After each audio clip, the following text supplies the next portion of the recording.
Estamos no ar. Sejam todos bem-vindos ao episódio 30 do podcast Cérebro do Namura. No episódio 29, que também foi apresentado por mim, falamos sobre marketing digital. Ganhei esse presente aqui do Namura, uma escova de dente, para me lembrar todos os dias de olhar o ChatGPT. Muito obrigado, tá aqui. Trouxe para falar para você que eu estou usando. Perfeito. Todos os dias. E hoje vamos falar sobre como lançar um produto de modo seguro, correto? Perfeito, vai ser um prazer. Bom, para quem não me conhece, meu nome é Luiz Guilherme Barros, eu sou influenciador digital de viagens, lifestyle, gastronomia, gosto muito de falar sobre marketing, mercado e business no geral. Quem tá aqui porque viu alguma divulgação minha falando sobre o podcast não conhece o Namura, ele é um gênio, é muito bom sempre estar aqui na presença dele. Ele é CEO do grupo Vitae Brasil, tem mais de 30 anos de experiência, autor do livro Yes You Can, muito bom por sinal, estamos falando sobre ele aqui nessa temporada. E dentre outras coisas, ele é também idealizador do aplicativo Albert. Para quem não conhece ainda, é um aplicativo de cashbacks, onde você compra nos estabelecimentos parceiros e você, ao invés de ter um desconto, você tem um cashback para usar na rede de parceiros, ou quer colocar sua empresa nisso, é só você entrar em contato que alguém do time do Albert vai entrar em contato com você, vai te responder e explicar como é que funciona. É uma oportunidade muito boa de alavancar os seus negócios, aumentar suas vendas e criar um relacionamento duradouro com os seus clientes. Se você ainda não tem o aplicativo, baixa aí na sua loja de aplicativos do seu celular com o código podcast para você conseguir acessar. Pois vamos lá. Hoje vamos falar sobre como lançar um produto de modo seguro, que é o que todo mundo quer. Agora, é possível isso, Namura? Grande pergunta, obrigado, Luiz, foi um prazer a gente estar junto, a gente se divertiu muito. Nossa, demais, sempre. Na semana passada, né? E hoje nós vamos dar continuidade. Falamos de marketing e hoje vamos falar do produto. Porque uma das coisas que o marketing faz é o quê? A principal coisa, aliás, que o marketing faz é atrair pessoas para adquirirem o seu produto, o seu serviço. Mas que produto é esse? É um produto que todo mundo queira comprar. Ok? Então, como é que você lança um produto de forma segura? Sabendo que a pessoa quer comprar, depois você cria o produto. Essa é a maior segurança que você pode ter. Se você tem uma vasta cabeleira, mas se você não tivesse essa vasta cabeleira, obviamente, e tivesse perdendo seus fios de cabelo, se eu falar para você, eu tenho um produto que com segurança, e comprovar essa segurança, faz você evitar a queda de cabelos, você provavelmente iria prestar atenção nesse produto, porque você tem esse problema de queda de cabelo e você quer evitar ficar careca. E você solucionando a minha dor. Exatamente isso. Então, o jeito de manter, de fazer um lançamento seguro é descobrir qual é o problema que a pessoa tem, que o cliente tem, que você pode resolver. Maravilha. Esse é o jeito mais seguro. Então a gente precisa pensar muito, né? Pensar, não só pensar, mas pesquisar e estudar, né? Esse é o ponto. Eu tiraria nesse momento a palavra pensar, porque pensar leva a imaginar aquilo que o outro pode querer. Pertinente. Então eu vou tirar o verbo pensar e vou trocar por outro mais eficiente em marketing, que é perguntar. Está com fome agora, Luiz? Não. Então eu não vou te oferecer um prato de comida porque você não está com fome. Eu perguntei para você. Exato. E se eu chegasse aqui com uma feijoada? Luiz, fiz essa feijoada para você. Pô, que horas são? 18h59? Você vai querer que eu coma uma feijoada, Namura? Não dá. Então, por que eu não perguntei para você? Às vezes, quando você vai sair para almoçar, você não pergunta para a pessoa que está com você, o que você quer comer? Massa, carne, vegetais? Onde a gente vai? Você usa isso. Por que você não usa isso para fazer o marketing e descobrir o produto que você tem que fazer? Exatamente. Não, é muito interessante. E eu acho que as pessoas que vão lançar um produto, elas, além de se preocupar com isso, elas precisam também se preocupar com a velocidade que elas vão fazer isso. Eu acho que muitas vezes, por uma pressa exacerbada talvez, elas acabam lançando no mercado produtos com base num achômetro, com medo de perder tempo para a concorrência. Você acha que existe alguma maneira de lançar rápido e seguro, de maneira segura, um produto no mercado? Esse é o maior dilema que os empresários muitas vezes vivem. Porque ele quer ser muito rápido para sair na frente da concorrência, mas ele quer ter a segurança de não errar. Meu Deus do céu, como conciliar essas duas coisas? Tem uma frase que a minha equipe me ouve falar sempre, que é: vamos devagar que eu estou com pressa. Que coisa esquisita, como é que você vai devagar se você está com pressa? Simples, vamos dividir. Você vai devagar para descobrir o rumo que você tem que ir. Quando você acerta o rumo, você vai com pressa. Se acelera. Então vamos lá. Você lembra do Usain Bolt, que foi até hoje o maior velocista? Sim. Imagina nas Olimpíadas 8 corredores perfilados. O Usain Bolt é um deles. E ele é o que corre mais rápido. Na hora que dá-se o tiro da largada, todos correm para frente. O Usain Bolt vira e corre para trás. E ele corre mais rápido do que todo mundo. O que acontece? Como ele é o mais rápido do mundo, mas está correndo ao contrário, cada vez ele fica mais distante do objetivo. Ele não vai ganhar essa prova. Não adiantou nada. Ué, ele não é o mais rápido? É, mas está correndo para o lado errado. Por isso que ele não vai chegar no objetivo que é ganhar a prova. Primeiro, você tem que saber qual é o teu objetivo, para onde você tem que correr, para depois acelerar. Então, vamos devagar, que eu estou com pressa, é primeiro descobrir para onde você tem que ir. E sabe para onde você tem que ir? Para onde o teu cliente está focado. Você tem que correr atrás da solução do problema dele. De onde ele está com a atenção ali dele, né? Onde ele está com a atenção, qual é a dor, qual é a necessidade, qual é o desejo que ele tem. Quando você descobre, o cara não quer ter queda de cabelo. É isso? Então agora eu vou desenvolver um produto rapidamente, muito bom, muito eficiente, muito eficaz para resolver essa dor de cabeça. E legal, é bem isso. Então repara, quando você pensa em resolver algum problema, você está com 50% da prova ganha, porque você já virou para o lado certo. Sim. Eu vou perguntar e não imaginar. A gente pensa muito, a gente tem muita informação, então a gente acha isso, acha aquilo. Você pode imaginar o que você quiser, achar o que você quiser. Mas antes de sair fazendo alguma coisa, pergunta se as pessoas querem aquilo que você imaginou. Porque senão você vai gastar uma fortuna, recursos, dinheiro e tempo fazendo algo que só lá na frente você vai descobrir, as pessoas não queriam isso aqui. Com base no achômetro, né? Com base no achômetro.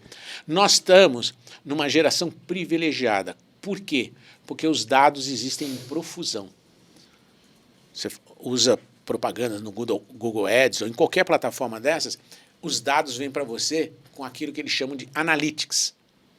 Ou seja, tem aqueles dados de custo de aquisição do cliente, custo de aquisição de um lead, enfim, uma série de dados que você precisa analisar. O grande problema das pessoas é que elas pegam os dados e elas não entendem, não sabem ler aquilo, não analisam o que o dado está dizendo. Dado por dado não serve para nada. Ele só serve para alguma coisa quando ele vira uma informação que você tira uma conclusão que gera uma ação. Uhum. Ok? E consegue melhorar daí também. Aí, né? Sim, quando você pega o dado e interpreta aquilo, tá muito caro o lead. Por que tá caro? Porque a hashtag que eu estou usando, outras pessoas estão usando. Será que eu não posso usar uma hashtag diferente que faça com que o custo desse lead caia? Não sei, eu testo. Usei essa outra hashtag, tive mais pessoas com o perfil que eu queria, mas num custo por lead mais barato. Então o dado estava lá da hashtag, só que eu preciso fazer com que esse dado vire uma informação, ou seja, um conhecimento que me permita tomar uma ação que resolva o problema que eu estou querendo resolver. Muito bom. Me fala uma coisa, além dessa ferramenta de análise, tem alguma outra que você recomenda para otimizar esse processo de análise e criação de produtos? Vamos lá. A ferramenta mais tradicional que existe no lançamento de produtos é o que a gente chama de MVP. Mínimo produto viável. Minimum Viable Product. O que é isso? Você pensa, tem alguma ideia, você desenvolve um produto, um protótipo mínimo e joga esse produto no mercado. Ok? Certo. E vê se ele funciona. Isso é um jeito de fazer. Então, você tem uma ideia e você cria um produto para testar a ideia. Tem uma ideia, você cria um produto mínimo, com as características básicas, e testa a ideia. Essa é a maneira tradicional. Essa é uma maneira que se ensina nas escolas de marketing, por aí, né? Cria um protótipo do produto para testar a ideia. E se eu fizer o contrário? Eu testar a ideia para criar o produto. Não é que eu crio o produto para testar a ideia. Eu testo a ideia para criar o produto. Exemplifica pra gente. O método do Google de fazer as coisas. Ele tem um laboratório LabX, em que ele tem uma ideia, alguém tem uma ideia, ao invés de criar um produto, ele começa a pesquisar se a ideia é boa. Eles fazem isso em 5 dias, 40 horas de trabalho. É um método chamado Google Design Sprint. Genial. O sprint é o contrário do MVP. No MVP, eu crio o produto para testar a ideia. No sprint, eu testo a ideia para criar o produto. Então, como é que eu faço isso? Segunda-feira eu tenho um problema, por exemplo, e descrevo esse problema. E vou conversar sobre esse problema com os especialistas. Ok? No segundo dia, na terça-feira, eu apresento todo mundo que se conscientizou do problema, vem com soluções que eles imaginam para resolver aquele problema. Você que faz seriam um os brainstorm. possíveis produtos que seriam criados para... Vai criar o produto lá na frente, mas por enquanto o cara teve um problema... A ideia, né? O cara teve um problema na segunda-feira, eu só discuto o problema que eu quero resolver. Na terça-feira, as ideias que podem solucionar o produto ou não. Por enquanto são só ideias, cada um dá a sua. Na quarta-feira a gente senta e avalia essas ideias e seleciona a que o grupo acha que é a melhor ideia. Ok? Problema, conjunto de soluções, ideias, e eu seleciono uma. Segunda, terça e quarta. Na quinta-feira eu faço um protótipo pequenininho, isso aí. Na sexta-feira eu coloco para testar esse protótipo da ideia. Se der certo, nossa, o público adorou, ele quer isso, achou aquilo sensacional, aí eu vou desenvolver o produto. Como que seria esse teste do protótipo no último dia? Por exemplo, você pode fazer seleções com as pessoas, fazer grupos de controle. Olha, eu tenho essa ideia para resolver esse problema, o que você acha da ideia? Nossa, achei fantástico, você faz qualitativas e quantitativas. Quantas pessoas gostaram? Pesquisa mesmo, Pesquisa. A palavra hoje em dia para você se dar bem no marketing é pesquisa. Pesquisa é o ouro do marketing hoje em dia. Nossa, muito bom. Por que antigamente não se fazia? Porque você tinha que contratar um instituto de pesquisa, caro. era caríssimo fazer isso, demorado fazer isso, então você ia na intuição do gêniozinho da empresa, geralmente o CEO, né? Só ele tem ideias. Não, as ideias estão na cabeça de todas as pessoas. E aumenta o risco isso do negócio, né? Total. Uma cabeça pensando é melhor, é pior do que 10 cabeças pensando. Sim. Então o método é usar o Google Sprint, que foi inventado... Google Sprint, anotem esse termo aí. Anota porque tem um livro chamado Sprint, do Jack, eu esqueci o nome do cara, que trabalhou no Google, e ele desenvolveu essa metodologia. Portanto, em uma semana de trabalho, em 40 horas, você economiza o que poderia ser um teste de desenvolver todo o produto, uma equipe, custos, ficar 6 meses, 1 ano testando aquilo. Você testa a ideia. É maravilhoso. Eu estava lendo um livro falando só sobre inovações enfim, startups que deram muito certo. Eu estava vendo até sobre a criação do próprio Uber, que surgiu da necessidade de, se eu não me engano, 2 amigos que moravam na região de São Francisco ali e não conseguiam pegar táxi nunca. E aí tiveram a ideia, assim, como que a gente pode fazer para a gente conseguir melhorar nossa mobilidade aqui, que eles não tinham carro. E aí criaram o protótipo, mas eles fizeram esse caminho inverso, esse caminho tradicional. Criaram o aplicativo, liberaram para tantas pessoas testarem, para poderem validar. Só que nisso, quanto dinheiro foi gasto? De repente, se tivessem feito dessa outra maneira, pensar numa solução de colocar condutores com seus próprios veículos para atender a população que necessitava de transporte, talvez o negócio teria sido implantado muito antes. O exemplo é riquíssimo. Repara, vamos entender a diferença do MVP para o modelo Sprint. No MVP, o cara faz um aplicativo rapidamente, ou demora um pouco mais, mas com as funções básicas e entrega para as pessoas usarem. É um caminho, muita gente usa e funciona, porque é o produto mínimo viável, mas ele fez o produto. No Sprint, eu só faço o protótipo desse produto. E qual seria o protótipo nesse caso? Vou juntar 10 pessoas e falar, você tem carro? Tem 10 que tem carro. Tem 10 que querem andar? Liga para mim, como eram os radiotáxis antigamente, Sim. E eu junto, a hora que você quiser, eu acho alguém para te levar, que não está registrado, não está nada, não tem nenhum processo. Ah, legal, não é táxi, não é nada. É uma carona que eu sou intermediário entre quem quer dar carona e quem quer pegar carona. Pô, cara, adorei esse negócio. Agora eu vou lá e faço o aplicativo. Exatamente. Não, Eu testei rico. a ideia. Qual é a ideia que eu estou testando? Alguém que quer dar carona que não conhece alguém que quer pegar carona. Ou alguém que quer pegar carona que não conhece alguém que quer dar carona. Porque você vai falar, pô, vou botar um cara estranho no meu carro? Pode ser esquisito. Mas eu vou fazer o seguinte, eu vou cadastrar 10 pessoas que eu vejo a vida pregressa dessa pessoa, se é bandido, se não é bandido. Eu te dou a segurança de que quando eu indicar alguém para você, esse cara aqui é um cara honesto. Ah, e você então, e este cara aqui também vai ter a segurança de que quem vai entrar no meu carro não é nenhum bandido. Eu estou testando a ideia se culturalmente as duas partes aceitam esse novo modelo. Porque antigamente eu ficava na estrada pedindo carona e o cara não sabia se eu ia assaltá-lo ou não ia. Exatamente, quem que vai sair dando carona? Você percebe? Ninguém mais dá carona hoje em dia. Mas aí eu tenho no meio desse processo alguém que faz a curadoria de quem oferece a carona e quem pega a carona. E essa pesquisa dá até para identificar possíveis pontos. Às vezes na sua cabeça você pensa assim, bom, eu não vejo nada de mal em dar carona para alguém.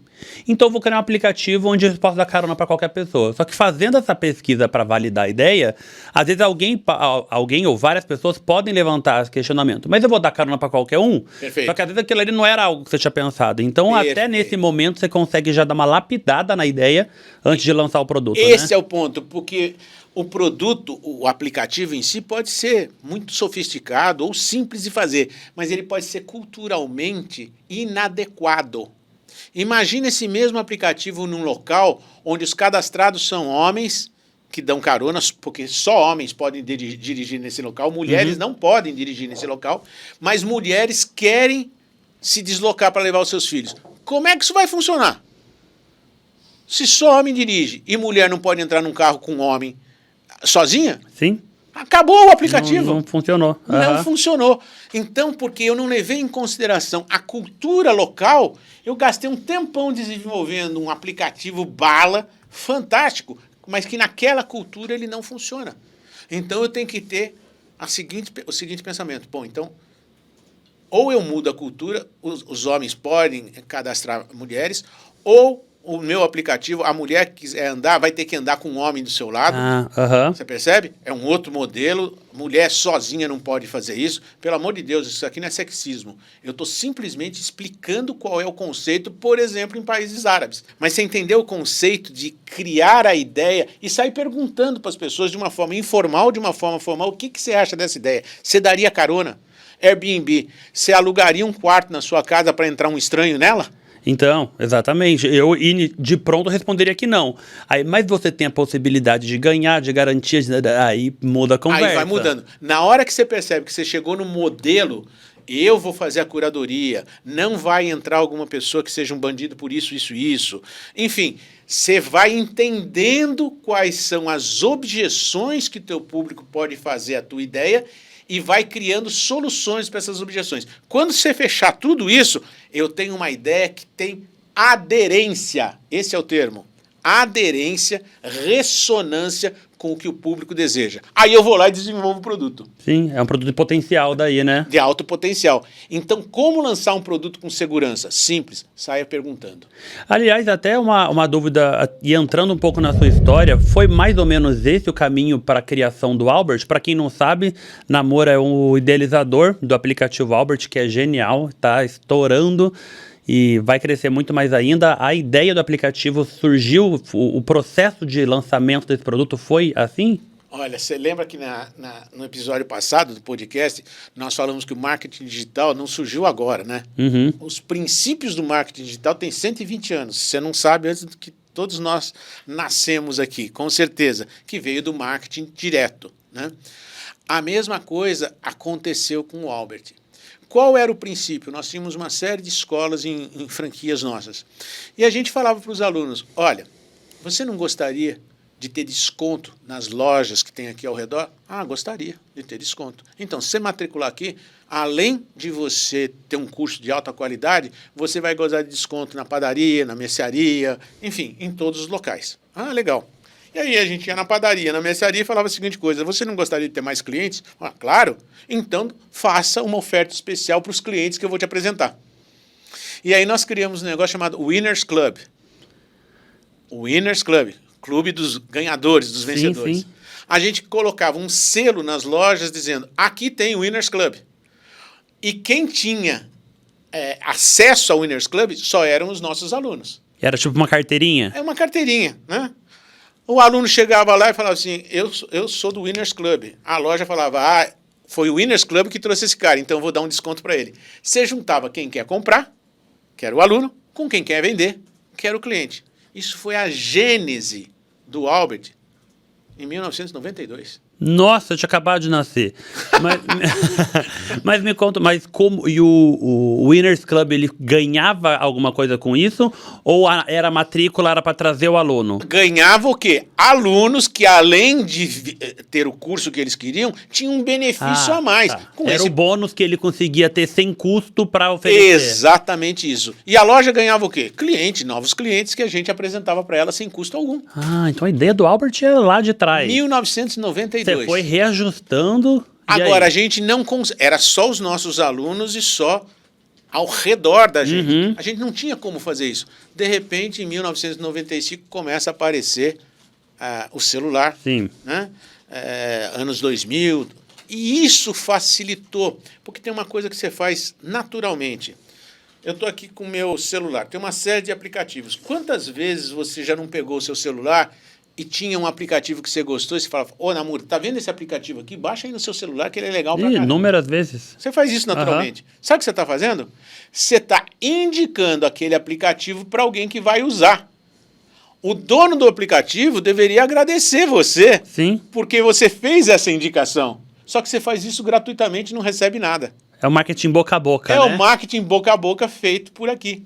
Quem ganha? Quem vai usar o aplicativo e quem oferece o aplicativo. Você foi o intermediário. O que nós fizemos é criar um aplicativo em que as pessoas que fazem as indicações ganham benefícios. Para quem não sabe como é que funciona, olha que genial que é isso. Quando você faz o cadastro, você não consegue fazer sem código de alguém. Não. Então você, para entrar, precisa ter o código. Você não tem, deixa eu dar uma bisbilhotada no aplicativo, depois... Não, para você conseguir ter acesso, tem que entrar com o código de alguém. Indiquei lá no meu Instagram, na verdade eu até fiz, coloquei lá o meu código do Albert.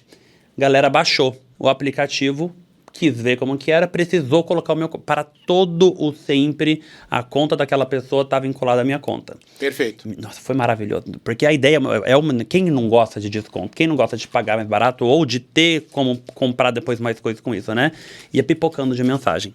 Cada pessoa que gasta num estabelecimento parceiro Albert e dá o seu CPF lá, eu ganho 10%.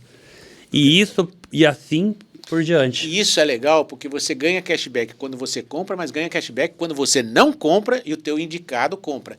E isso é para a vida inteira. Esta pessoa que entrou vinculada em você vai continuar fazendo compras. Então não é que você ganha na primeira compra do cara e nunca mais. Para a vida inteira, enquanto esta pessoa estiver fazendo compras em lojas afiliadas ao Albert, ela vai estar recebendo cashback e você vai estar recebendo. Isso gera uma receita extra, contínua e crescente para você.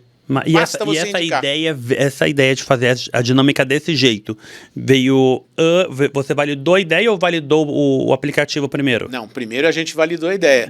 Gente como você, que a gente colocou a ideia, apresentou a ideia, você veja que você não tinha aplicativo nenhum quando a gente apresentou a ideia. Uhum. Aí, no final da nossa conversa, você falou: pô, que ideia genial.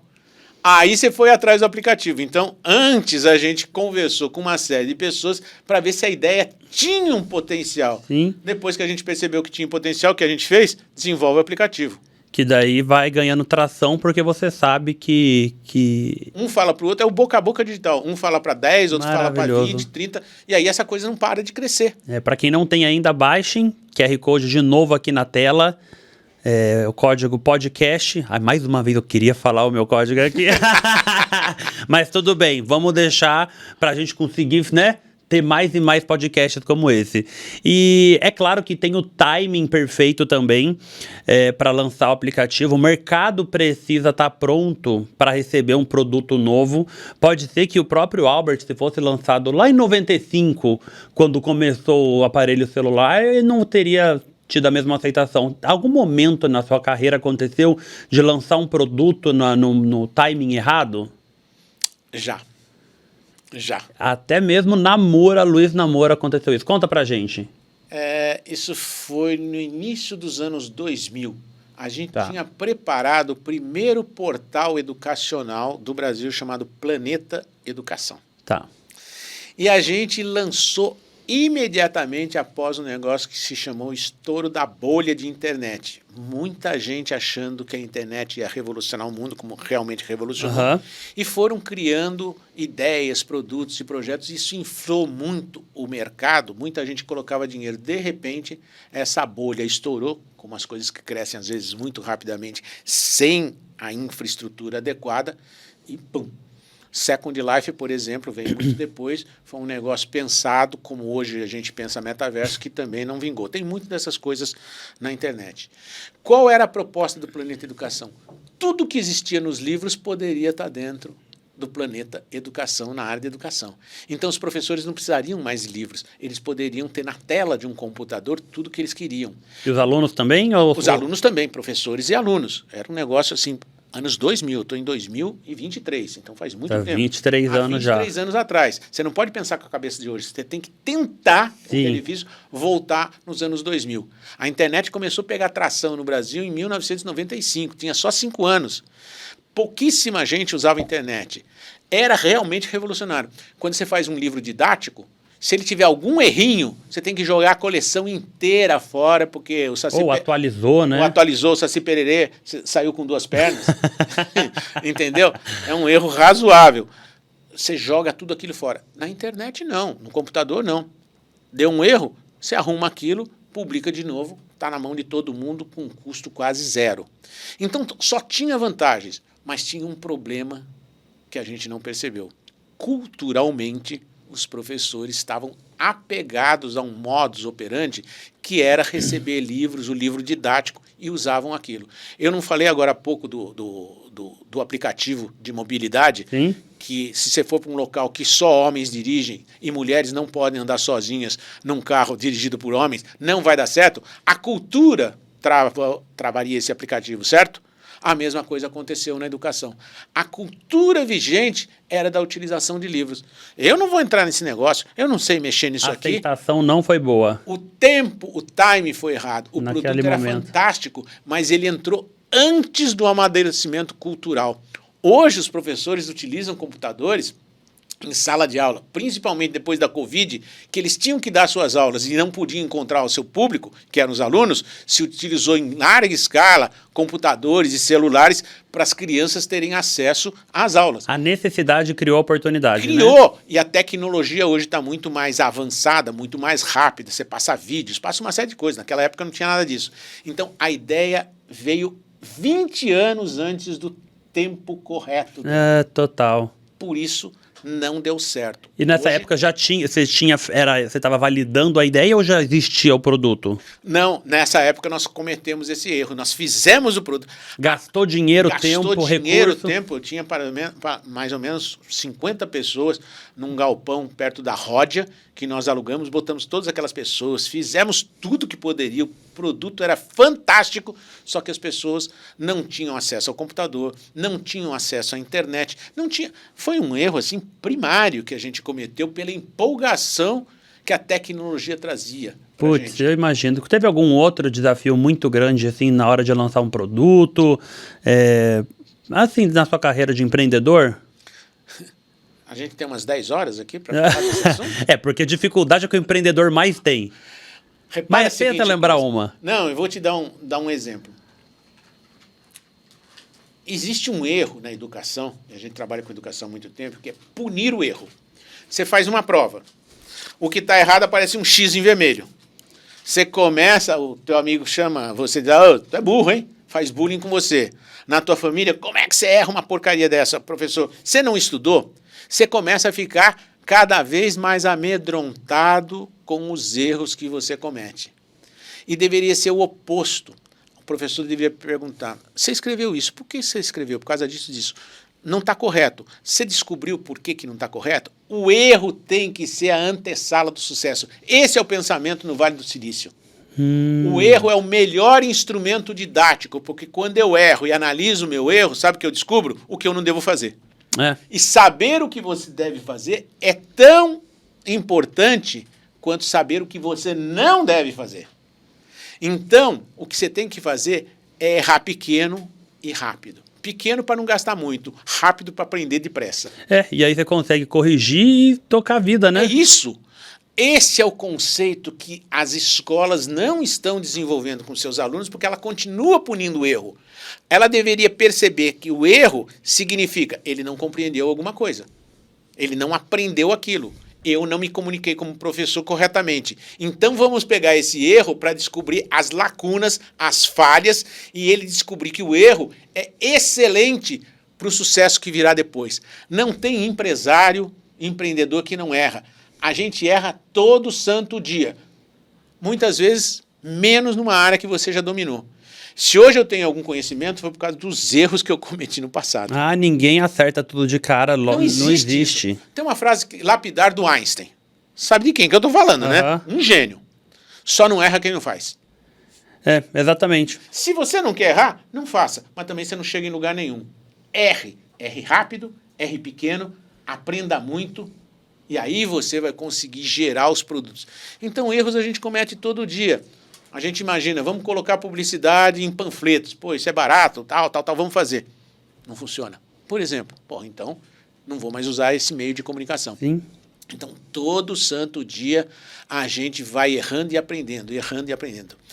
O importante não é a velocidade com que você faz alguma coisa, com que você cresce na internet, por exemplo.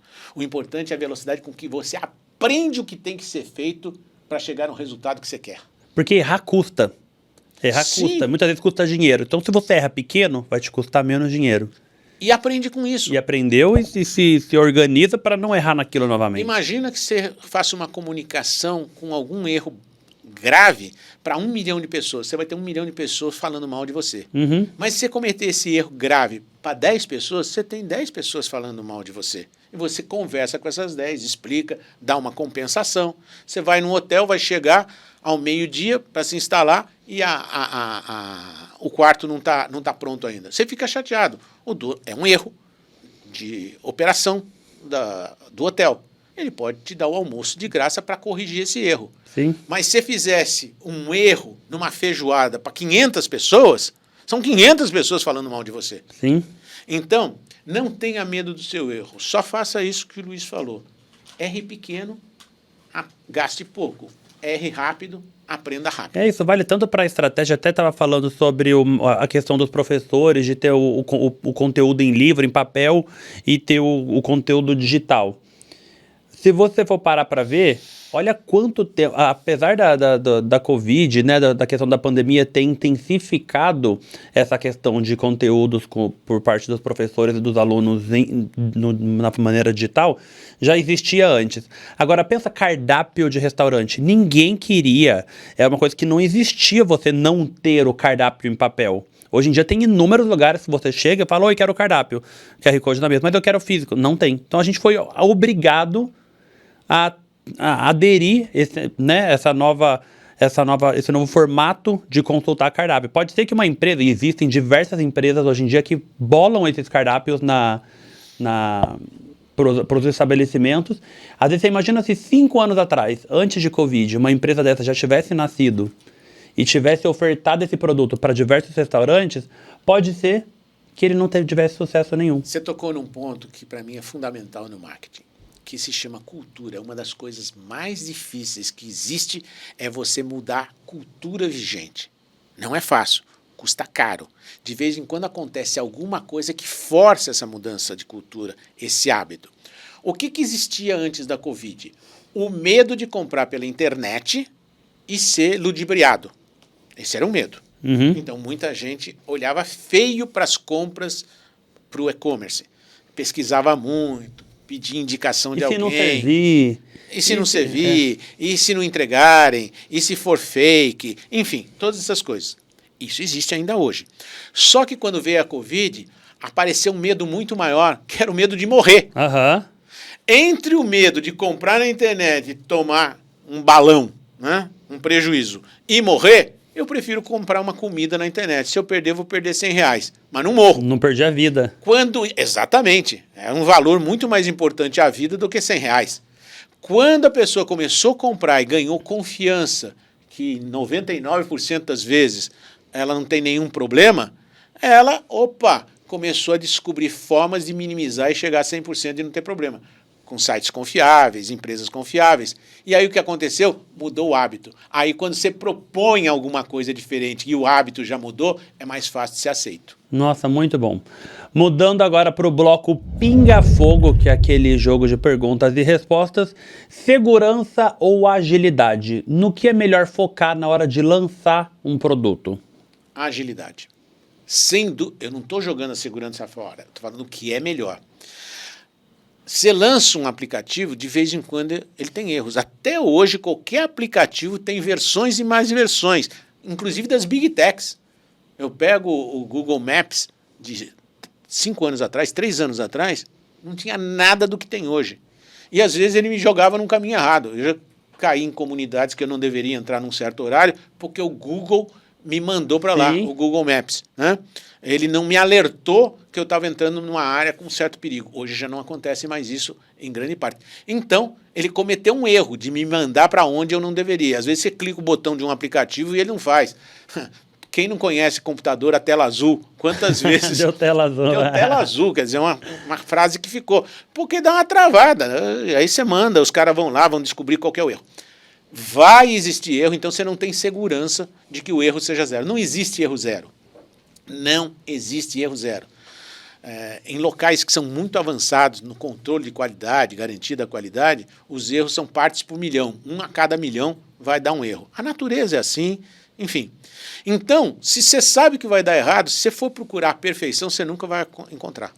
A perfeição seria não ter erro, eu estou totalmente seguro. Ah, tá. Só que não existe. Não existe. A perfeição e a segurança total é como a linha do horizonte. Você está lá na praia e está vendo lá a linha do horizonte.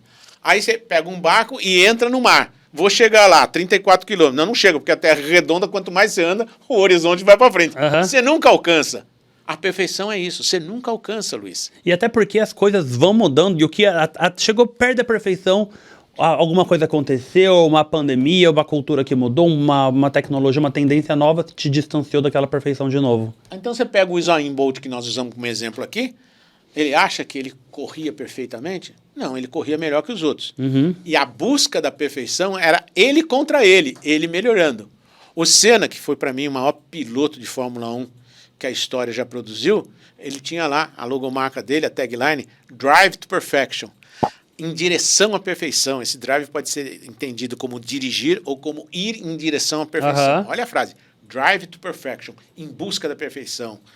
Então, não existe perfeição. Portanto, você não tem segurança para lançar um produto perfeito. O que você faz? Chega mais rápido. A guerra de marketing se dá em 5 centímetros quadrados, que é o cérebro. Quem colocar a bandeira sua no cérebro da pessoa, pronto, ela já tem um espaço. Quando a pessoa pensa numa solução para o problema dela, ela pensa naquela marca. Isso é branding. Isso é branding. Então, chegue rápido. Sabe por quê? Quando você chega antes de todo mundo, o oceano está azul. Só você está resolvendo aquele problema. Então, todo mundo vai atrás de você. Os outros serão concorrentes teus. Virão depois. Vão pegar um mar mais vermelho, mais cheio de tubarão. Então, entre segurança e rapidez, rapidez vem em primeiro lugar. A frase que eu digo hoje muito é, não é o grande que engole o pequeno, é o rápido que come o lento. Então, antes feito do que perfeito. Porque não existe o perfeito. Porque não existe o perfeito, e até falando sobre essa questão do oceano azul, você chegou ali antes. Até você chegar até aquela distância, você aprendeu coisa no caminho. Então, quando os seus concorrentes chegarem, eles muito provavelmente não vão saber de coisas que você já sabe. Perfeito. Não é? Porém... Tem uma frase aí que eu gosto muito para elucidar isso. Quando o perfeito não é possível, o possível é perfeito. Muito bom. Vou levar essa pra vida também. É sempre um ensinamento aqui, tá? Que tá aqui junto com o Namura. Mas me fala uma coisa, e quando não rolou mesmo? E quando deu errado, por exemplo, quando um produto não vai tão bem quanto você imagina, às vezes começou indo mais ou menos, mas de repente foi para trás. Ou de repente esse produto está dando mais prejuízo do que lucro, você lançou e começou a torrar todo o recurso que você tinha. Como que a gente faz para entender que o momento é de parar ou partir para uma outra ideia e deixar essa ideia para trás? Porque é uma dificuldade que imagino que eu já tive essa dificuldade, imagino que muitos empreendedores também, porque quando você sonha com um projeto, você quer fazer aquilo dar certo a qualquer custo. Só que chega uma hora que você fala assim, eu fechei um negócio recentemente, você viu que assim, tá dando murro em ponta de faca. Qual que é a recomendação que você tem para dar nesse caso? Muito legal. Você sabe qual é a diferença do teimoso para o perseverante? O teimoso continua fazendo, mesmo dando errado, e os dados mostrando para ele que, porra, não é esse o caminho. Mas ele não quer ver aquilo. O perseverante analisa os dados, pivota e muda a direção. Pivotar vem do basquete. Normalmente tinha o tal do pivô. O pivô era o cara que ficava mais ou menos ali na cabeça do garrafão e recebia uma bola e virava para cá. Os marcadores deles viravam para cá, ele jogava a bola para o outro lado. O Ronaldinho Gaúcho fez isso muitas vezes, era muito interessante. Você pegar alguns dribles do Ronaldinho Gaúcho, ele estava levando a bola, ele já sabia quem estava aqui. Mas ele olhava para cá e mandava a bola para o outro lado. Para enganar. Para enganar. Né? Era o drible. Drible é uma enganação que você está fazendo. Então, a diferença é, pegue os dados e analise os dados. Eu fiz isso 10, 15 vezes nesta direção. E os dados estão me dizendo que as pessoas não clicam no meu site, não aceitam a minha oferta. Está errado isso daí. Então você pode, através do Analytics, perceber a diferença de você estar na direção certa ou estar na direção errada. Você faz uma publicação, tem 100 mil views. 100 mil views. Dessas 100 mil views, você convida as pessoas para virem para a sua página. Clica aqui e entra na minha página. Uma clicou. Tem alguma coisa errada na sua mensagem. Agora, você fez 100 mil views. 1.000 clicaram. 1%. Esse é o número que o mercado aceita como razoável? Bom, então a minha mensagem está legal. Aí os caras entraram na sua página, você quer pegar os dados deles. Você dá uma isca, como um e-book, né? E aí ninguém preenche os dados, não te dá um e-mail, não te dá o telefone, não te dá nada. A isca que você deu, a oferta que você fez não atraiu. Eu vou mudar a oferta. Ninguém está nem aí para o seu e-book. Ninguém está nem aí para o seu e-book. Ou não, as pessoas acharam aquilo interessantíssimo e em troca de receber aquela informação, deixaram seus dados. Então a minha oferta está legal. Eu vou passo a passo pelo Analytics, pelos dados que eu tenho, percebendo se a mensagem que atrai o cara para a minha landing page é boa ou é ruim, dependendo da quantidade de pessoas. Sim. Se as pessoas que entram na minha landing page deixam o seu cadastro, dependendo da oferta que eu faço. Se as pessoas que se cadastraram compram o meu produto, dependendo do produto que eu estou vendendo e as condições. Ou seja, eu começo a analisar item por item e vou arrumando cada um desses itens, porque o erro pode estar em um deles e eu não sei qual que é, mas a métrica me diz onde está o erro. E aí, na medida que eu vou acertando passo a passo essas coisas, o que eu estou fazendo é ir mudando aos pouquinhos a direção do que eu vinha fazendo. Eu estava falando isso, agora eu vou falar isso, eu atraio mais gente. Eu estava dando isso aqui de isca, agora eu dei isso aqui, mais gente entregou os dados. Eu estava fazendo essa oferta, as pessoas não compravam. Eu agora dei 60 dias para pagar, sem juros, as pessoas começaram a comprar. É um ajuste fino da trajetória. E eu vou mudando, eu vou pivotando. Pivotando vem daquela mesma metáfora que eu fiz com o jogador de basquete. Ele fingiu que ia para cá e pivotou, girou no eixo e foi para cá. Muito bom. Análise é a palavra, então. Dados e analytics é o que gera resultado para você no marketing. No marketing digital isso é mais fácil, mais rápido e mais barato. E quem vos fala, para quem acompanhou o episódio anterior, Namura estava aqui dizendo que antigamente se deu o sucesso de alguns dos negócios dele fazer o matemarketing, isso, né? Matemarketing. Que é fazer a matemática do marketing, medir tudo. E antigamente era tudo manual, então se você de repente está lançando um produto aí ou quer lançar, coloque sempre essa palavra palavra em mente: análise, dados, métricas, insights, porque... E não tenha medo de cometer erros. Nós estamos aqui debaixo dessa luz potente. Quem inventou isso foi Thomas Edison. Certo. Sabe, nos estudos dele, ele diz quantas vezes ele errou até chegar na lâmpada? Não sei quantas. 1000 vezes. Vejam bem. Imagina se ele tivesse desistido. Esse é o ponto. O que a diferença entre ser perseverante e teimoso? O teimoso fica fazendo sempre a mesma coisa, querendo um resultado diferente. O Einstein também fala, não há nada mais imbecil, insano, do que fazer sempre a mesma coisa e querer um resultado diferente. Você faz sempre a mesma coisa, você vai ter o mesmo resultado. Isso vale para tudo na vida, né? Vale para tudo na vida. Agora, você fez alguma coisa, errou, não deu certo, veja porque não deu certo, analise aquilo, analytics, os dados, e mude um pouco, e mude um pouco, e mude um pouco. Ele mudou 1000 vezes, na milésima ele acertou, e é o gênio que criou a luz elétrica. Maravilhoso. E se você tiver... Se alguém te perguntar... Deixa eu te dizer uma outra coisa. Ah, mas isso vale para tudo, vale para arte. Pablo Picasso, que é um artista fantástico, o pai do cubismo, que é uma linha da arte, ele, quando era criança, ele já pintava como os grandes artistas da época. Depois ele disse que passou a vida inteira para aprender a pintar como criança. Olha só. E tem a obra mais famosa do Picasso, se chama Guernica, que está num museu, perto do Museu do Prado, em Madrid. É do tamanho de uma parede dessa, maior, um pouco todo em tons de cinza. E ela representa o horror da Guerra Civil Espanhola. É uma obra maravilhosa. E tem uma cabeça estilizada de um touro. Tá. Você, quando entra, é um museu inteiro só para essa obra. Você fala, porra, mas um espaço. Porque tem todos os estudos que ele fez para chegar na obra. Entendi. A cabeça do touro, que está na obra, para ele chegar no que ele queria, sabe quantas cabeças ele pintou? Ele desenhou? Não. Chuta. 200? 2000. 10 vezes mais do que eu pensei. 2000 vezes ele fez aquilo para chegar no que ele queria. Então, é o que o Einstein também dizia, criar alguma coisa é 1% de inspiração e 99% de transpiração. Ah, essa frase é muito boa.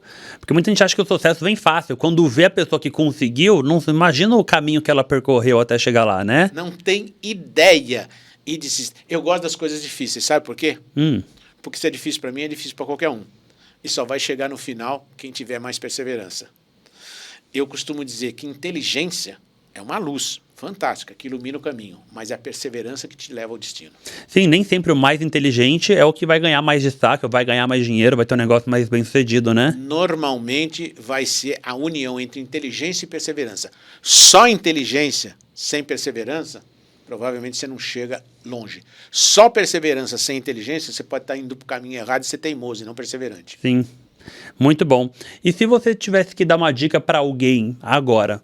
Namura, lança um produto físico ou um produto digital? Considerando os dias de hoje, as tendências, Namura está estudando pra caramba. Namura já sabe que é quase que um vidente, já sabe o que vai acontecer na tendência de tecnologia, marketing, mercadologia de agora em diante. O que você indica para uma pessoa que quer lançar um produto? Eu não tenho dúvida nenhuma nessa resposta. Se a pessoa puder escolher, porque às vezes você não pode escolher, né? Às vezes não tem jeito. Se é um plantador de laranja, você tem que lançar a laranja diferenciada. Não é uma laranja digital, né? Vai ser difícil. Daqui a pouco vai aparecer alguma aí. Já tem namorada virtual. Não é? Então, laranja digital, daqui a pouco vai aparecer e você vai ter o sabor, sei lá. Mas eu não tenho dúvida nenhuma do que eu vou te responder nisso aí. Se você puder escolher, que às vezes você não pode, digital. Por quê?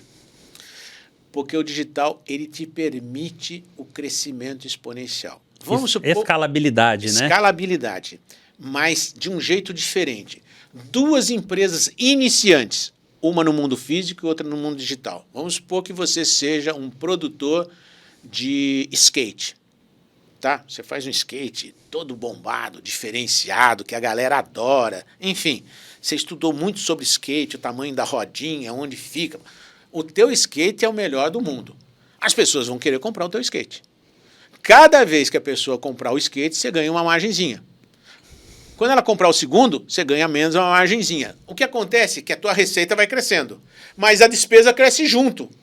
Por quê? Porque você tem que comprar madeiras, rodinhas, tudo para fazer o skate. Funcionários, tudo, né? Vou até deixar os funcionários de lado. Você tem que comprar os insumos para fazer o skate. Então a receita cresce, mas a despesa cresce junto. Cresceu a receita, cresceu a despesa. Vamos supor que você faça uma aula sobre um assunto ChatGPT. Muita gente querendo entender o que é isso. E você é um cara com uma didática fantástica, você faz analogias, dá exemplos. Você preparou durante 10 horas uma aula fantástica, gravou aquela aula, editou, ficou fantástico. Você cobra R$1 para quem quiser assistir aquela aula. Se eu assistir, eu pago R$1. Mas se 1 milhão de pessoas assistirem, você vai ganhar R$1 milhão. E qual foi o custo? Não interessa quantas pessoas compram, o custo foi só da produção, uma vez. Portanto, a receita cresce, mas o custo se mantém. Aqui abre um gap violento. O digital é maravilhoso, né? É essa a possibilidade do digital. Então, repara, empresas iniciantes existem de muitos tipos. As startups no digital, elas têm uma característica fantástica. O crescimento da despesa não acompanha o crescimento da receita.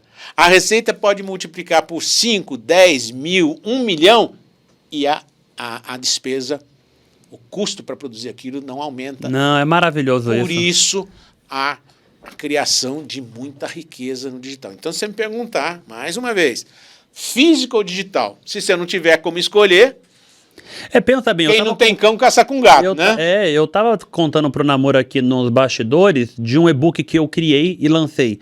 Pensa se eu fosse fazer um livro físico. A quantidade de despesas que eu não teria, porque era um teste. Era pandemia, tava com o tempo ocioso em casa, eu estudo marketing e tudo mais, me perguntam muito, eu quero me transformar num influenciador digital. Eu mesmo escrevi, eu mesmo revisei, diagramei, transformei, coloquei numa plataforma de infoprodutos, criei página de venda, lancei. Como a escalabilidade do produto maravilhosa, compraram, eu consegui vender a um custo mais baixo, porque eu não tive custo para produzir ele fisicamente. Você não tem o custo de produção, material, papel. Você não tem um custo altíssimo de distribuição, porque se tivesse livro físico, você teria que colocar numa distribuidora ou sair colocando nas livrarias. Então, muda todo o jogo. Então, eu não tenho dúvida nenhuma. Essa pergunta é a pergunta mais fácil de responder. Se você puder escolher, digital. E você se arrepende de algum lançamento que você tenha feito? Algo que você... Putz, se eu pudesse voltar atrás, eu não teria feito esse lançamento. Não, essa palavra não existe. Porque eu troco a palavra arrependimento por aprendizagem. As duas começam com A. Se arrepender significa, eu não deveria ter feito isso, mas não aprendi coisa nenhuma. Quando eu lanço alguma coisa e dá certo, eu posso ganhar dinheiro com isso. Quando não dá certo, eu ganho experiência com isso. Então, o que nós fazemos aqui é aquilo que a gente já comentou. É lançar algo pequeno e rápido. Pequeno para se der errado. Se der errado para 1 milhão de pessoas e der errado para 10 pessoas, o aprendizado é o mesmo. Sim. Só que com 1 milhão eu gasto uma fortuna e com 10 pessoas eu não gasto quase nada. Se o que eu quero é aprender, ou seja, saber se eu estou no rumo certo, eu lanço pequeno, numa região, descubro o que funciona e o que não funciona, corrijo até funcionar, quando eu tenho a certeza que funciona, aí eu traciono. Tem um livro fantástico chamado Tração, que te explica isso com mais... O nome do livro é Tração? É Tração. Eu gosto muito de estudar sobre isso. Você vai entender sobre o que é tracionar um produto. Não tracione nada que você ainda não tenha o feeling de que aquilo está no rumo certo. Por isso aquela frase, vamos devagar que eu estou com pressa. Eu vou devagar enquanto eu estou descobrindo o rumo, acertando o produto, lapidando. Quando ele está num nível de alta confiança, estou no caminho certo, aí eu traciono. Aí mete tráfego, mete dinheiro, aí sim. Todas as tecnologias que estão aí a nosso favor para fazer o A negócio. minha equipe tem algumas pessoas que ficam desesperadas, ansiosas, namora a ideia do caramba. Você acha, eu acho. Isso o povo não achar. Testar. Não vou fazer. Nunca se esqueçam de análise. Não, e mais uma vez, vai devagar para depois ir depressa. O devagar é para descobrir o rumo, o depressa é para ir mais rápido até o rumo. Maravilha. E com essa frase encerramos mais um episódio do podcast Cérebro do Namora. Semana que vem o assunto é sobre dinheiro, não será comigo, vai ser com outro convidado que eu não posso falar ainda quem que é. toda segunda-feira às 18h59, falando de dinheiro. Não deixe de baixar o aplicativo do Albert, porque você consegue ter cashbacks, indicar para outras pessoas, ganhar dinheiro. QR Code está na tela. E lembrando que todos esses assuntos que estamos falando aqui nesses episódios é do livro Yes You Can. Empresta aqui para mim, namora. Esse livro aqui, olha ele todo bonitão aqui na tela, aqui na capa. Yes You Can, como fazer a sua empresa decolar. Mais uma vez, muito obrigado pela oportunidade de estar aqui. É sempre um prazer estar com uma pessoa inteligente e tão experiente como você. E espero que a gente possa se encontrar novamente em breve para bater mais papos como esse. Com certeza, para mim foi um prazer ser entrevistado por você, você é brilhante, tem uma audiência fantástica, é muito gostoso trocar essa experiência, porque a gente está tentando fazer é dar para você o máximo de informações possíveis para você participar desse universo digital com uma grande chance de sucesso. Vem com a gente. Quem divide, compartilha. Valeu, gente. Um abraço.